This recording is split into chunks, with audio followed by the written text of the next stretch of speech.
कल के अवतार और 7 चिरंजीवी। जब जब इस धरती पर पाप बढ़ा तब तब भगवान विष्णु ने अवतार लिया और दुष्टों का नाश किया। भगवान विष्णु के अब तक के कुल 9 अवतारों का अवतरण इस धरती पर हो चुका है। हिंदू पुराणों धर्म ग्रंथों के अनुसार भगवान विष्णु का 10वां अवतार कल्कि अवतार के रूप में कलयुग में जन्म लेगा। वहीं कलयुग में कल्कि अवतार की प्रतीक्षा में आज भी ये 7 महापुरुष जी रहे हैं। ये 7 महापुरुष चिरंजीवी हैं और कल्कि अवतार से कब कहाँ मिलेंगे ये सब जानना चाहते हैं।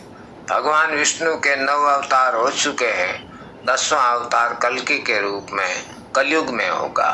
हिंदू धर्म ग्रंथों के अनुसार 7 चिरंजीवी महापुरुष कल्कि अवतार की प्रतीक्षा कर रहे हैं। तो इनमें हनुमान जी, परशुराम जी, राजा बलि, विभीषण जैसे महापुरुष शामिल हैं। हनुमान जी को माता सीता जी ने चिरंजीव होने का वरदान दिया था। परशुराम जी भगवान विष्णु के 6ठे अवतार हैं। राजा बलि को वामन अवतार ने पाताल लोक भेज दिया था। तो ये महापुरुष कल्कि अवतार के समय फिर से प्रकट होंगे। ये 7 चिरंजीवी कौन है? धर्म ग्रंथों के अनुसार हनुमान, विभीषण, व्यास महर्षि, कृपाचार्य, अश्वत्थामा, परशुराम जी, राजा बलि, ये 7 चिरंजीवी महापुरुष हैं। धर्म ग्रंथों के अनुसार हनुमान जी, विभीषण, व्यास महर्षि, कृपाचार्य, अश्वत्थामा, भगवान परशुराम जी, राजा बलि, ये 7 चिरंजीवी महापुरुष हैं। श्री बजरंग बली। इन दिव्य पुरुषों की लिस्ट में सबसे पहले चिरंजीवी महापुरुष राम भक्त हनुमान जी का नाम आता है। हनुमान जी को माता सीता ने चिरंजीव होने का वरदान दिया था। भगवान श्री राम से बजरंग बली को कलयुग के अंत तक धर्म राम कथा का प्रसार करने की आज्ञा मिली थी। हनुमान जी के जीवित होने के प्रमाण आज भी कई जगहों पर मिलते हैं।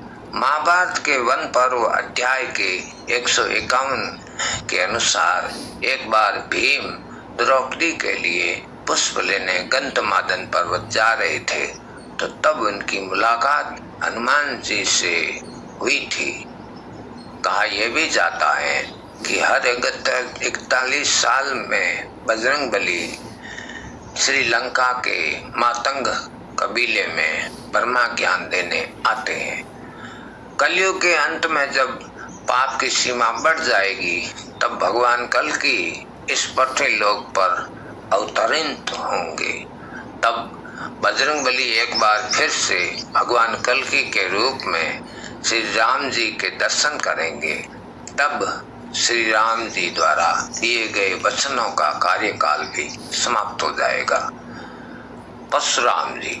चिरंजीवी महापुरुष की लिस्ट में दूसरा नाम परशुराम जी का आता है। परशुराम जी भगवान विष्णु के 6ठे अवतार हैं। चिरंजीव होने के चलते उनके भी प्रमाण महाभारत काल में दिखे थे।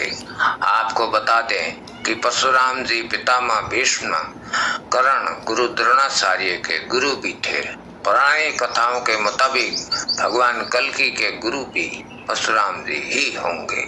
महाभारत काल में भी उनका निवास महेंद्रगिरी पर्वत ही था और आज कलयुग में भी वो इसी पर्वत पर तपस्या में लीन होकर कल्कि अवतार की प्रतीक्षा कर रहे हैं। राजा बलि। राजा बलि श्री हरि भक्त प्रहलाद के वंशज थे। उन्होंने अपने बल से तीनों लोकों को जीत लिया था। उनको बहुत बड़ा दानवीर भी माना जाता है। पुरानी कथाओं की माने तो भगवान विष्णु ने राजा बलि के घमंड को तोड़ने के लिए वामन अवतार लिया था। एक बार श्री हरि राजा बलि के यज्ञ में शामिल हो गए। यज्ञ के दौरान ही सभी ब्राह्मण अपने लिए राजा बलि से कुछ न कुछ मांग रहे थे, तो राजा बलि उन्हें दे भी रहे थे। तब वामन देवता की जब बारी आई तो उन्होंने सिर्फ 3 पग भूमि राजा बलि से मांगी। तब राजा बलि और उपस्थित सभी ब्राह्मण हंस पड़े और राजा बलि ने कहा कि आप अपने छोटे छोटे पैरों से इतनी जमीन नाप पाएंगे, कुछ मांग लो। लेकिन वामन देवता अपनी मांग पर डटे रहे। तब राजा बलि ने कहा कि जहां आप चाहो 3 पग जमीन ले लो। तब वामन देवता ने अपना विराट रूप धारण कर लिया और एक पग में देवलोक, दूसरे पग में पाताल लोक नाप लिया। इसके बाद में उन्होंने कहा कि अब तीसरा पग कहाँ धरूं?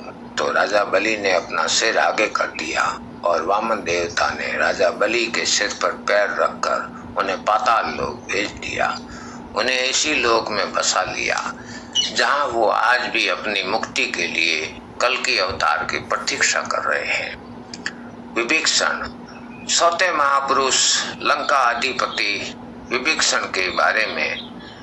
विभीषण प्रभु राम के अनन्य भक्त। जब लंकापति रावण ने माता सीता का हरण कर लिया था, तब विभीषण ने अपने भाई रावण को काफी समझाया भी था। भगवान राम से चतुरता ना ले। इसके बाद रावण ने उन्हें अपनी लंका से निकाल दिया था। भगवान राम से चतुरता ना ले। इसके बाद रावण ने उन्हें अपनी लंका से निकाल दिया था। तब विभीषण भगवान राम की सेवा में चले गए थे, रावण के अधर्म का अंत करने के लिए धर्म का साथ दिया। यही कारण है कि भगवान श्री राम ने विभीषण को चिरंजीवी होने का वरदान दिया था, क्योंकि आज के युग यानी कलयुग के अंत तक जीवित रहेंगे। विभीषण के जीवित होने के प्रमाण रामायण काल के बाद महाभारत काल में भी मिले थे। युधिष्ठिर के राजसी यज्ञ के दौरान सहदेव विभीषण की मुलाकात हुई थी।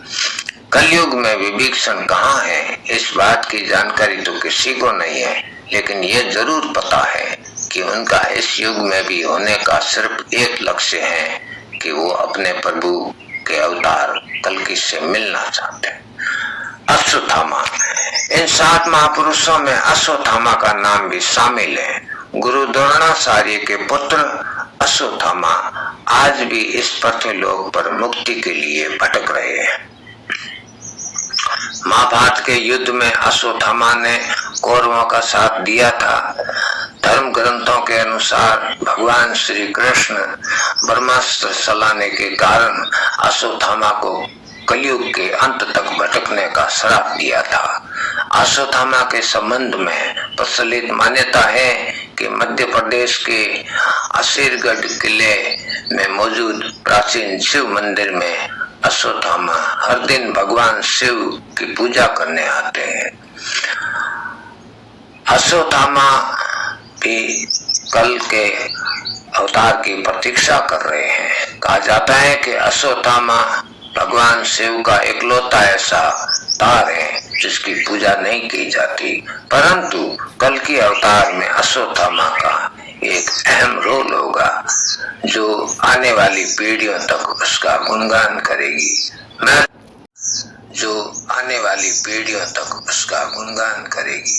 महर्षि व्यास, अश्वत्थामा के बाद छठे चिरंजीवी महापुरुष हैं महर्षि व्यास।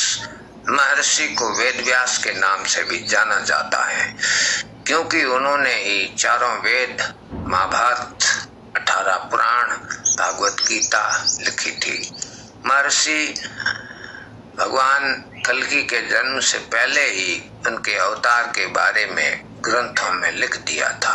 महर्षि वेद व्यास बहुत बड़े तपस्वी होने के कारण आज भी कलयुग में भगवान कल्कि के दर्शन के लिए तपस्या में लीन होकर प्रतीक्षा कर रहे हैं, इंतजार कर रहे हैं। कृपाचार्य कलयुग के आखिरी 7वें चिरंजीवी महापुरुष हैं। संस्कृत ग्रंथों में उनको चिरंजीवी के रूप में बताया गया है।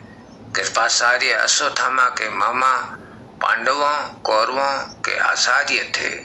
भागवत के मुताबिक कृपाचार्य की गणना सप्त ऋषियों में की जाती है। कहा जाता है कि वे इतने बड़े तपस्वी थे कि उन्हें अपने तप के बल पर चिरंजीवी रहने का वरदान मिला था। वहीं कुछ लोगों का मानना है कि उनकी निष्पक्षता के आधार पर उन्हें चिरंजीवी रहने का वरदान मिला था।